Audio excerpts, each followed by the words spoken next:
Good day, family. This is video number 1 in our series, The Tongue. I want to start this series off by explaining why we're spending a full series, 16 lessons, on the subject of the tongue. And the reason why is this is the type of topic that we cannot take for granted. When you read scripture carefully, you begin to notice how often God returns to this subject. From the wisdom literature to the songs of Psalms, to the teachings of Jesus, to the New Testament epistles, time and time again, God repeatedly addresses our words. And that repetition tells us something important. This is not a minor issue. It is a formation issue. Most of us don't naturally think of our words as dangerous. Now, sometimes we may say that we are emotional with our words, sometimes careless. We might even add impulsive. But not spiritually serious do we really give it any real thought, at least some of us. Yet Scripture teaches or treats the tongue very differently. As a matter of fact, the Bible tells us something about its size and its ability.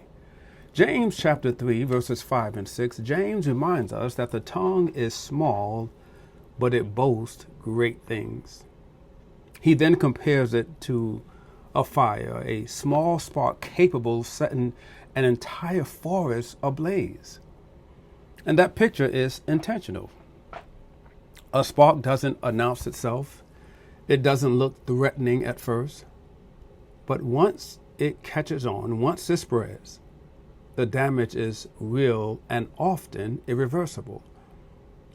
Now, James is teaching us that words function the same way.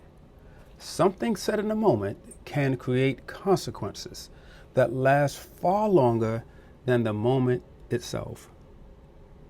Let's see what the wise man Solomon has to say about words. Because Scripture speaks there in the book of Proverbs very clearly. Proverbs chapter 18 and verse 21. And there Solomon would tell us that death and life are in the power of the tongue. That verse isn't poetic exaggeration. No, that's not what that is. It is instruction. Words produces outcomes. They move things toward life or toward harm. And Proverbs add that we eat the fruit of what our words produce. In other words, speech eventually comes back around. Let's see what Jesus had to say about speech and the tongue. Jesus explains why this happens in Matthew chapter 12 and verse number 34. This is what Jesus will say, "Out of the abundance of the heart, the mouth speaks." Now that out of statement tells us that the tongue isn't acting on its own. It's connected to something deeper. Speech reveals what has been forming in the heart long before the words itself comes out of our mouths. So that's when individuals say, "I didn't mean to say that." Oh, no, that's what was in the heart. And that's why it came out. That's why pressure is so revealing. When life applies pressure, when we're tired, when we're frustrated, when we're hurt or misunderstood, something is going to come out. And those moments don't create what's inside of us. It actually exposes, it reveals what's already been there. And that's why this series isn't about learning better phrases or sounding more polished. No, it's about formation.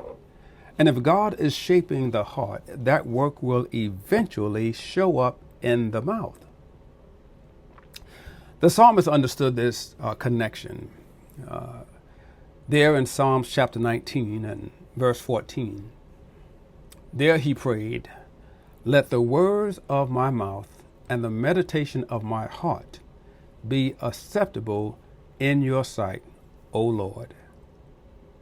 Words and heart are inseparable in that prayer, and actually throughout the Bible. Let me share with you this core truth. What Scripture keeps showing us is this: our words may be small, but they carry enormous spiritual weight. They are never neutral. They are always shaping something, either in us or in the people around us. A couple of key realities. There are a few realities Scripture presses us to acknowledge. First, our words form us even as we speak them. Repeated speech reinforces repeated thinking. Second, our words shape environments. Homes feel the way they feel because of the language that's shared within the home. Churches feel the way they feel because of the tone, because of the culture, and sometimes it's based on those words. Leadership rises or falls because of what is consistently spoken. Thirdly, our words linger. People may forget events, but careless words often stay with them for years. And that's why the Bible treats the tongue as a battleground, not a side issue. By way of application, consider this with me. This is why a series like this matters. This isn't about perfection. It's not about silence for silence sake. Scripture teaches that there is a time to speak. However, wisdom knows when. Wisdom knows how. Wisdom knows why. And wisdom must be formed. Now let me give you some reflection on that same application. By way of application, let me leave you with a few questions to reflect on as you embark on this series. What do my words usually leave behind, peace or tension? What comes out of my mouth when life applies pressure? And have I ever intentionally asked God not just to restrain my tongue, but to form it? Those are heart-level questions, and Scripture invites you and I to wrestle with them honestly.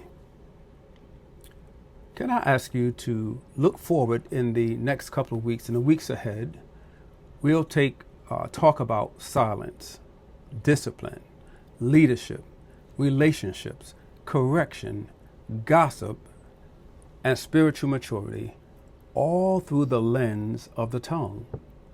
Because if God is forming us to stand firm, to lead well, and to bear faithful witness, then our mouths cannot be left unchecked, unaddressed. A mouth left unchecked can undo years of faithfulness, but a mouth formed by God can bring life. And this is what it means to be formed to fight. Thank you so much for spending time with me.